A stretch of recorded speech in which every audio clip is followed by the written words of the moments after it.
thank you very much, everybody. We have a meeting with a man who's become a friend of mine, and we've known each other for a little while in some very interesting times, and we get along. Our countries get along very well. We have a great affinity for each other, and the Chancellor has been very well received in Germany. He's a very successful man, became the Chancellor of Germany, which is a big deal, and he's doing a very good job. In my opinion, a great job, very popular, and the relationship that we have in trade and everything else has been very strong. We've been able to do our deals, and it's been very strong. We'll obviously be talking a little bit about Iran today, and he's been helping us out. He's been very nice, actually, and that is coming along, as you see, very well. They have no Navy, it's been knocked out. They have no Air Force, it's been knocked out. They have no air detection, that's been knocked out. Their radar has been knocked out. And just about everything's been knocked out. So we'll see how we do, but we're doing very well. We have a great military, and they're doing a fantastic job. So we'll be talking about that. And we're talking about some very big trade deals, and those I know will work out too. So I just want to say it's a great honor to have you at the Oval Office. The beautiful Oval Office, beautiful White House. It's a special place, even from your standpoint, and you have some very special places too. And I look forward to being with you. Thank you very much. Thank you. Thank you, Mr. President, for having me here in this Oval Office for the third time now. Yeah. Really happy to have the opportunity to speak with you in these challenging times. We are on the same page in terms of getting this terrible regime in Tehran away, and we will talk about the day after, what will happen then if they are out. We have to talk about our trade agreement, which I would like to be in place as soon as possible. And we have to talk about Ukraine. There are too many bad guys in this world, actually, and this is an issue we have to talk about because we all want to see this war coming to an end as soon as possible. But Ukraine has to preserve its territory and their security interests, and well, we will talk about that. We will. Looking forward to that. Well, thank you for being here. Thank you for your hospitality. Thank you for letting me spending the night in your guest house. That's right. Very, very Good. comfortable place. Well, you liked it, right? Absolutely. Yeah, great place. And a famous place. That's yeah. very so famous. many former presidents. That's right. Yeah. Very famous place. Any questions, please? Mr. President, did Israel force your hand to launch these strikes against Iran? Did Netanyahu pull the United States into this war? No, I might have forced their hand. You see, we were having negotiations with these lunatics, and it was my opinion that they were going to attack first. They were going to attack. If we didn't do it, they were going to attack first. I felt strongly about that. And we have great negotiators, great people that do this very successfully and have done it all their lives very successful. And based on the way the negotiation was going, I think they were going to attack first. And I didn't want that to happen. So if anything, I might have forced Israel's hand. But Israel was ready and we were ready, and we've had a very, very powerful impact because virtually everything they have has been knocked out now. Their missile count is going way down. Amazingly, they're hitting countries that were, let's call them neutral, right? They lived together for a long time. I think they were surprised. I was surprised. And now those countries are all fighting against them and fighting strongly against them. Someday they'll write a story and they'll say why they did that, but they hit countries that had nothing to do with what's going on. They were sort of leaving everything alone. All of a sudden they had missiles shot in, which shows you the level of evil that we're dealing with. They'll hit people that were actually at least somewhat friendly, and they had no problems with it. Also hitting only civilian places, hotels and apartment buildings, and we're hitting them where it is much more appropriate. We're hitting them very hard, and the big scale hitting goes now. They no longer have air protection. They no longer have any detection facilities at all left, and So they're gonna be in for a lot of hurt. These are bad people. These are people they killed. I guess it's 35,000. It's coming out 35,000 over the last 3 weeks. Protesters, 35,000 violently killed. So these are bad people, and the leader of the pack is gone. And as you know, 49 people were taken out in the first hit, and I guess there was another hit today on the new leadership, and it looks like that was pretty substantial also. So they're getting hit very hard, and we'll see what happens. A lot of people are coming forward. A lot of the people you would least suspect want to quit. They want to have immunity. They're asking for immunity, and probably at some point they'll be dropping, as you would say, laying down their guns. We'll see what happens. In the meantime, we're just continuing to go forward. Our military is the #1 in the world by far, and we are, everything's big in my book. Venezuela was big, this is big, the original hit, Midnight Hammer, was big, everything you view is big, but it's not considered very big by some standards, by some of our standards. We have a military like no other military that's ever been built. So what's the worst case scenario that you have planned for in Iran? Well, I don't know if there's a worst case. We have them very much beaten militarily from the military standpoint. They're still lobbing some missiles. At some point, they won't even be able to do that because we're hitting all of their carriers. We're hitting all of their missile stock. You know, they built up all these missiles over the last few years. They had a lot of them. They've shot a lot of them, and we're knocking out a lot. I guess the worst case would be we do this, and then somebody takes over who's as bad as the previous person, right? That could happen. We don't want that to happen. That would probably be the worst. You go through this, and then in 5 years you realize you put somebody in who was no better.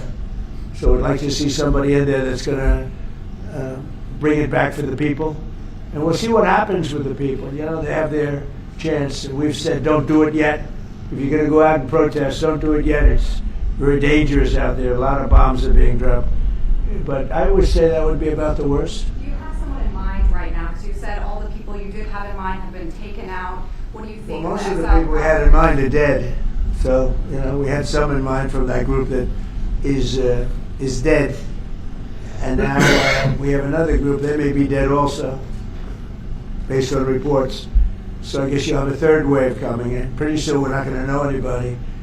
But we have, I mean, Venezuela was so incredible because we did the attack and we kept government totally intact. And we have Delcy, who's been very good. We have the whole chain of command, and they've been, you know, look, the relationship's been great. We've taken out 100 million barrels of oil already, and a big part of that goes to them, and a big part goes to us. And it's been great. We paid for the war many times over, and we're going to be running the oil. And Venezuela is going to make more money than they ever made, and that's great for the people. The relationship has been great. It's been seamless. Nobody's actually ever seen anything like it. If you look at Iraq, where very stupidly everybody was fired, the generals were fired, the military was fired, the police were fired, the fire departments were fired, and all of the government workers were fired. So after, you know, people would call, they had no idea. And by the way, ISIS was formed. That's where ISIS came from, all of the fired people. We don't believe in that. So we'll see what happens, but first we have to finish off the military. Crown Prince Reza Pahlavi, is he an option at all in your mind? I guess he is. Some people like him, and we haven't been thinking about too much about that. It would seem to me that somebody from within maybe would be more appropriate. I've said that. He looks like a very nice person, but it would seem to me that somebody that's there, that's currently popular, if there's such a person. But we have people like that. We have people that were more moderate. You know, these were radical lunatics, and you know what they get? They get nothing. All they do is kill people. What exactly was the imminent threat, Mr. President? Not your turn. Not your turn, please. Mr. President, are you going to take the heat off the Europeans to potentially help you? Mark Rutte called on the allies to also help you? And What does that mean? Well, you have to ask Mark Rutte. He said not as part of NATO, but to be helpful to you in this. And will Well, you some then- of the European nations have been helpful and some haven't. And I'm, very surprised. Germany's been great. He's been terrific. Others have been very good, terrific. I think that the head of NATO, Mark, is fantastic. Okay, Mark Rutte.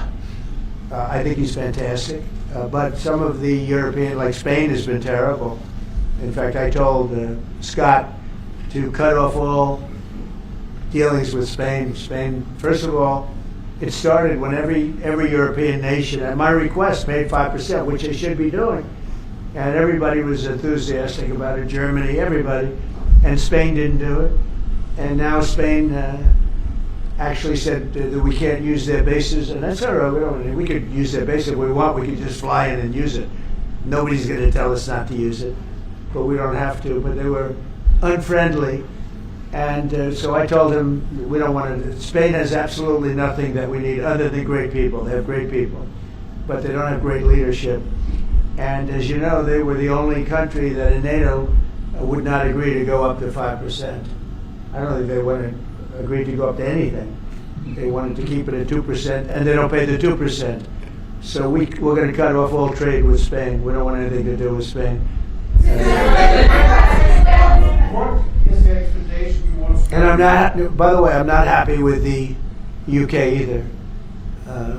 That island that you read about, the lease, okay, he made, for whatever reason, he made a lease of the island. Somebody came and took it away from him. And it's taken 3-4 days for us to work out where we can land there. It would have been much more convenient landing there as opposed to flying many extra hours. So we are very surprised. This is not Winston Churchill that we're dealing with. Mr. President, what's your expectations towards Germany? What can Germany do and what should Germany do to help you on this one? Well, I think they're doing it. I mean, they're letting us land in certain areas, and we appreciate it. And they're just making it comfortable. We're not asking them to put boots on the ground or anything. I mean, we're just they're a respected country. I have a very good relationship with the country. We have, in particular, now with this leader, with this new leader. I think he's an excellent leader. I had my differences with Angela. I said, you're hurting your country with immigration and you're hurting your country with energy. And we have a man sitting on my right that is, I think, pretty much the opposite of her on energy and the opposite on immigration. And I think he's doing very well. Commercial air travel right now is severely restricted in the Middle East, and thousands of Americans are stranded. Why wasn't there an evacuation plan, and will you send planes to get people out? Well, because it happened all very quickly. We thought, and I thought maybe more so than most, I could ask Marco, but I thought we were going to have a situation where we were going to be attacked. They were getting ready to attack Israel. They were getting ready to attack others. You're seeing that right now. And a lot of those missiles that are hitting in, those are stationary. Those were aimed there for a long period of time at these other countries. So I think I was right about that. We attacked first. And if we didn't, it could have been, look, we're really decimating them. They're being decimated. And if we didn't hit, and by the way, we have massive amounts of ammunition. We have the high end.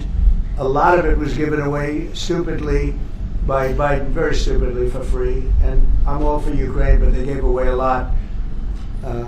As you know, when I give away ammunition, everybody pays for it. The European Union's paying for it. Then they can do what they want with it, but they are giving it, let's say, to Ukraine, and it's okay.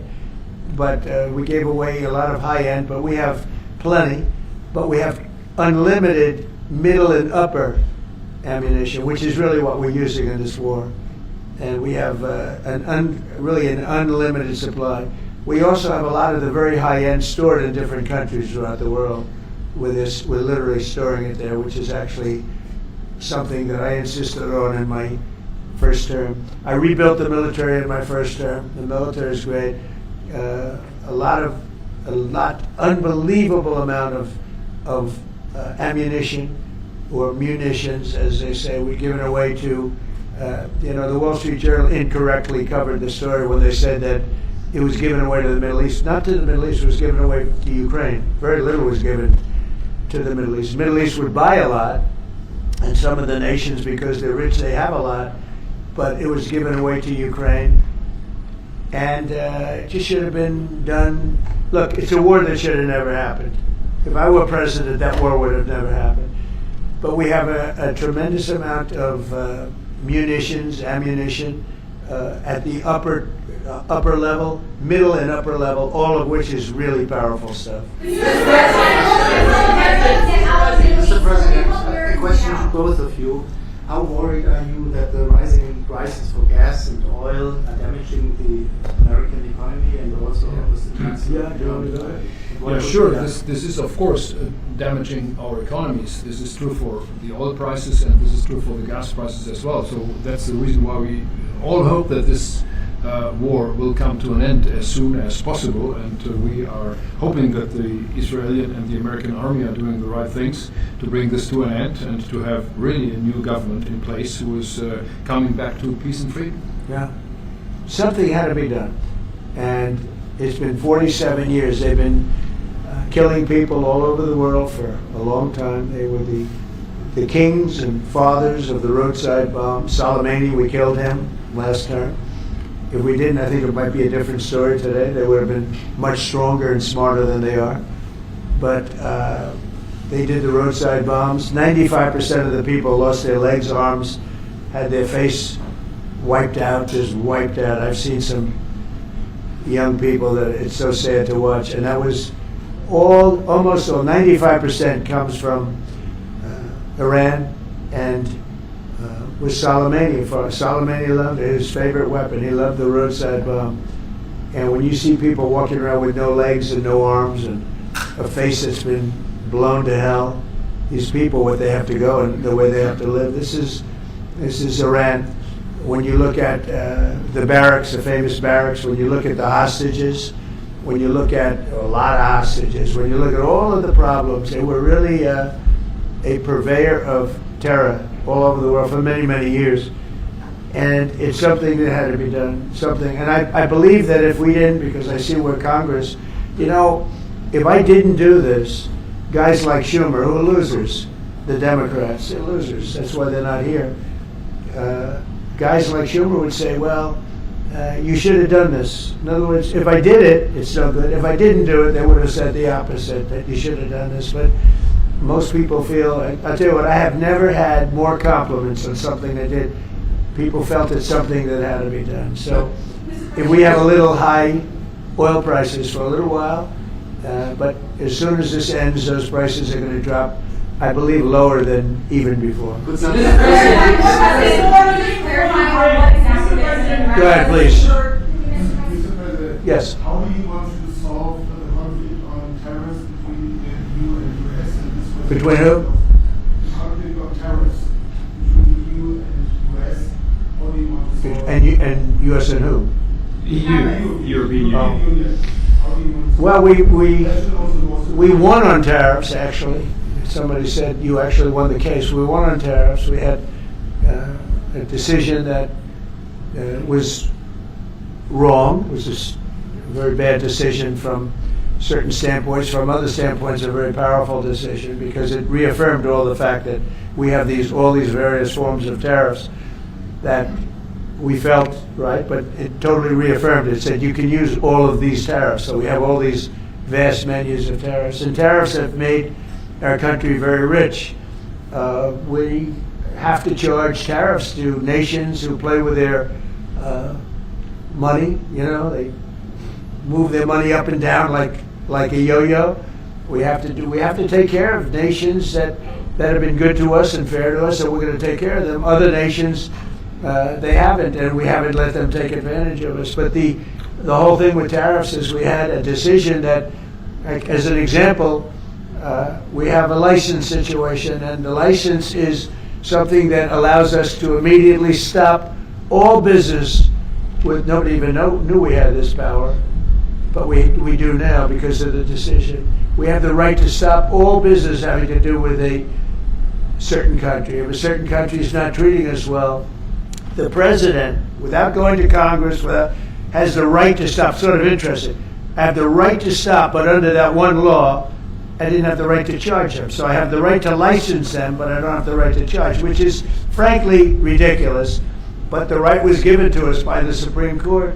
And we have the right, as an example, we talked about Spain. I could tomorrow stop, or today, even better, stop everything having to do with Spain. All business having to do with Spain, I have the right to stop it. Embargoes, do anything I want with it. And we may do that with Spain. What do you think? Well, sir, I think we're going to talk about it with you. I know that you have a strong tower. Clarify. We know you can use it, and if you need to use it to assure national and economic security, we'll do it. Scott, you have an opinion? Sir, I agree. The Supreme Court reaffirmed your ability to implement an embargo, and as we've talked, from your first term, the Section 301s and the 232s have withheld more than 4,000 lawsuits, and USTR and Commerce are going to begin investigations, and we'll move forward with those. And we've instituted a 15% tariff on everybody, as you know, and just used. I'll tell you, we had a couple of paragraphs written in that opinion that were really incredible. Justice Kavanaugh wrote a fantastic dissent, but in his dissent he said what we should do, and we knew that too. We just wanted to simplify it, and for some reason, I think, very, very foolishly, the courts decided no, but they said you can do it many other ways, and that's what we're doing. And what we've done is we've gone to a very simple, straight 15% tariff. We've taken in hundreds of billions of dollars in our country because of tariffs. So we've taken in all of this money, hundreds of billions of dollars, and honestly, it's made us very rich as a country. Right? So it's been doing good. When will you have the full plan implemented? We have a 5-month period, up to 5 months, where we can go at 15%. And while we're doing that, as you know, we're doing the various studies and things, and we'll be coming out with different tariffs on different countries. You want to talk about that first? Yes, sir. By the time the 5-month period has elapsed, completed investigations under Section 301, which Secretary Bassett talked about, we know there are countries out there with deals who are very interested in keeping the deals. We need to go through and investigate all these unfair trading practices, the kinds of things you talked about, and make sure that we're protecting U.S. economic security. We know there are countries. How are we going to treat Germany? Well, I think you should hit them very, very hard. The new year is right there. They have expressed an interest. Germany's been quite constructive in wanting to move forward and be helpful. The rest of you will talk to them as well. But obviously, I will say every single country wants to make the deal they already have. In other words, a deal that we have using the other authority, they want to make the same deal. And we'd like to see, actually, we're going to adjust it somewhat upward, actually, but they all want to stay in the deal, and so we'll probably be able to do that pretty easily. For Ukraine, after all, Iran won't be able to deliver drones to Russia anymore. So what does this war mean to Ukraine? And having Chancellor Merz sitting next to you, who would you call if you want to talk to Europe? And Chancellor Merz, you've just been in China, the president... What country are you from? I'm from Germany. Okay, I thought so, I could see. So, Mr. Chancellor, you have been in China and the president... She likes you. In China. I don't know. Will you be talking about China and London? We'll be talking about China, yes. And what about you? I'll be going to China in a little while. Every time you meet, you talk about China. We respect China. I do. We both do, I think. But it's always a topic of conversation. We've had a very good relationship with China. We used to lose a tremendous amount of money with China. That's no longer the case. We have a very, very good relationship with China. And we have a very good relationship with Germany. All right. Mr. President, we've seen countries around the world, many of whom don't usually work together, working with the United States on Iran, whether it's Saudi Arabia working with the United States, Israel, Qatar shooting down Iranian aircraft, and we've also seen European countries step up. Why Why are we seeing such unity around the world against Iran? That's a great point. Look, they're just evil. They're it's not the politics; it's their whole philosophy. It's their whole where they come from. It's terrible.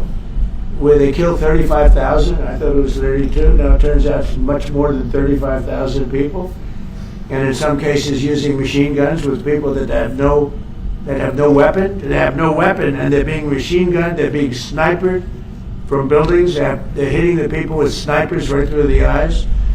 It's just a very evil ideology, and nobody's really seen anything like it. As I said, even the fact that they've attacked all of their neighbors, and the neighbors weren't attacking. They thought they'd maybe sit it out or what. They've hit Qatar, they've hit UAE, they've hit Saudi Arabia, they've hit Oman. They were helping us negotiate. They got hit. Everybody got hit because they're evil and they're bad. It's a bad seed, and somebody had to do it, and it should have been done sometime during a 47-year period because so much death has been caused by them, so much unbelievable death. From Germany too. Germany's been hit. Everybody's been hit by them. It's an evil ideology, and I've never been. Look, I've done a lot of good things. So many people are saying thank you, thank you, thank you. You see it in the streets of Los Angeles. They have thousands of people. I saw it the other day. Pictures of Donald Trump, and I'm looking. I'm on the phone, probably talking to you, and I'm looking, and I see my picture. I say, "Oh no, it's another, protest." I see my, and then I started saying, "Boy, they were very friendly people." And then I saw a woman hugging the picture of me. I said, "What's going on?" And it turned out to be these are Iranian people that live in the United States. So many. Thousands and thousands. You saw the rallies. And in New York, too, they had a big rally by pictures all over the place. The fact is that people are happy what we did. And you could never, and I've always said it, you could never have had true peace in the Middle East if Iran was allowed to go, even beyond the nuclear. If Iran was allowed to have look at all the missiles they built. A lot have been now taken out by us, and a lot have been expended. But they had thousands of missiles in a fairly short period of time. And I'll go two things. The attack that we did, known as Midnight Hammer, had we not done that, Iran would have had a very powerful nuclear weapon within 1 month. We did it. It was great timing, but, and you've been able to see that too. The other thing was Barack Hussein Obama made maybe the worst deal I've ever seen because he gave all power in the Middle East to Iran. He went the exact opposite way. And I terminated that. If I didn't terminate that deal, they would be sitting with a massive nuclear weapon 3 years ago, which would have been used already on Israel at least, and other countries also. And we wouldn't be talking about it right now. But if I didn't terminate the deal that Obama made, giving them everything, including plane loads of cash. You remember the airplane flew over there? It was a Boeing 757. It was two of them, loaded. They took out all the seats. It was loaded with green cash. So much cash that it was in Virginia, Maryland, and Washington, D.C. They got all the cash from all the banks. They put it, and they flew it to Iran. I never knew a president had that power. I'm going to maybe try it sometime if it's okay. I think I'm going to do it. I'll fly it somewhere. Nobody's ever seen anything like it. 2 planes loaded from floor to ceiling, big planes, Boeing 757s, taken over there and given cash. In addition to that, he was giving them billions of dollars, but worse, he was giving them the right to have the path to a nuclear weapon. And that deal expired. A lot of people said, "Oh, you terminated." Well, it was going to be terminated anyway because it expired. It gave them the right to have top-of-the-line nuclear weapon. If they had, because they're crazy, just like the people on my right during the State of the Union. I looked at them, I said, "You're crazy? These people are crazy." And if they had a nuclear weapon, they would have used it. All right, how about 1 or 2 more? Mr. President. Go ahead, please. Chancellor Merz, you just heard that the president is thinking about punishing Spain. What are your thoughts spontaneously on this, and what can you do to, Well, the answer on that is quite simple. We are trying to convince Spain to catch up with the 3% or 3.5%, which we agreed on in NATO. And as the president said, it's correct. Spain is the only one who is not willing to accept that. And we are trying to convince them that this is a part of our common security, that we all have to comply with these numbers, and this is 3.5 for military and another 1.5 for our military infrastructure. So Spain has to comply with that.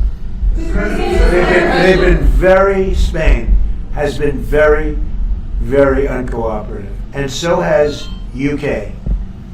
Now the second one is shocking, but this is not the age of Churchill.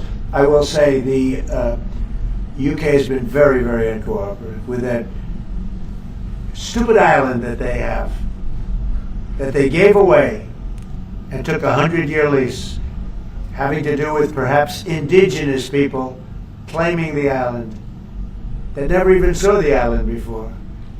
What's that all about? And they ruin relationships. It's a shame. It's and that country, UK, and I love that country. I love it. My mother was born there. I love it. My mother was born there. My father was born. 19 knows all about my father. My father was born there. So, you know, very places that you sort of automatically very, very feel warmly about. But the UK, what they're doing with energy and what they're doing with immigration is horrible. You have the North Sea. Somebody said yesterday, what would you do if you were the UK? Open up the North Sea. They got windmills all over the place that are ruining the country, ruining the landscapes, ruining the beautiful fields. Open up the North Sea. It's one of the greatest, think of it, they buy their energy from Norway, which gets the energy, the oil, from the North Sea. So Norway drills in the North Sea and sells it to UK. And UK has a better part of the North Sea. Open up that, and number two, illegal immigration. They got to solve that problem.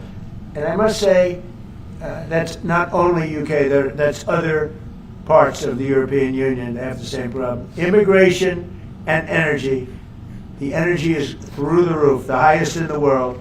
And the immigration is, I mean, you know, look, you have places where in the UK, you have a terrible mayor of London, terrible, he's an incompetent guy. But you have Sharia courts. You don't have Sharia courts. You don't want Sharia courts. You have Sharia courts adjudicating law. So it's very simple. Immigration, very importantly, immigration and energy. And you bring it back. Otherwise, you're not going to bring it back. Okay. One more. Go ahead. I have a question for the Chancellor. Yes, please. To the Chancellor Merz. Yeah. You've called for unity and joint force in this moment against Iran. What does that look like to you? And then, Mr. President, where is getting a deal with Russia and Ukraine on your priority list right now? So we, as I said, in Germany the last 2 days, we are supporting the United States and Israel to get rid of this terrible terrorist regime. And we are looking forward to a day after, and we have to talk about the strategy. What is following after this regime is away, and we have to strategize on this entire region. And we are having a high interest in common approach and common work and what we can do. And this is important not just for the Americans. This is extremely important for Europe and extremely important for Israel and their security. So we are really looking forward to find ways how to deal about the day after. And as far as Russia, Ukraine, where is it on my priority list? Very high. We thought that, I thought it was going to be one of the easier ones. I've settled 8 wars, and actually maybe one more than that. But minimum 8 wars, big ones, potential India, Pakistan, big wars, very important, big ones. I thought this was going to be much easier than it is. There's tremendous hatred between President Putin and President Zelensky, tremendous hatred. I've seen a lot of hatred in my life, but I think this is about top scale. I believe it's going to happen. Sometimes I blame one, sometimes I blame the other. I think it's going to happen, but it's high on my list. Not in that it affects the United States so much, because it's very far away, but last week, and for the last 4 weeks actually, 32,000 soldiers died. 32,000. And it's been averaging 25 to 30,000 soldiers a month have been dying in that stupid war. And I'd love to see it ended. It's the worst that there has been since World War II. If you can't get a deal, what will that mean for you? All you can do is do your best. You know, it takes two to tango, and they have to get along. They have to be able to talk to each other. They hate each other a lot. That has an impact. You know, it really has an impact. It's bad for both. The saddest is that if the election weren't rigged, my election, that war would have never taken place. And you know what else wouldn't have taken place? Allowing 25 million people to pour through an open border. That wouldn't have taken place. A lot of things would have been different. But we're doing very well, and I think a big factor in this world and future factor is what we're doing right now with Iran. If we don't stop them, or if we didn't stop them, or if we didn't start, they've been decimated. But if we didn't do what we're doing right now, you would have had a nuclear war, and they would have taken out many countries, because you know what? They're sick people. They're mentally ill, sick people. They're angry, they're crazy, they're sick. Thank you very much. Thank you very much, everyone.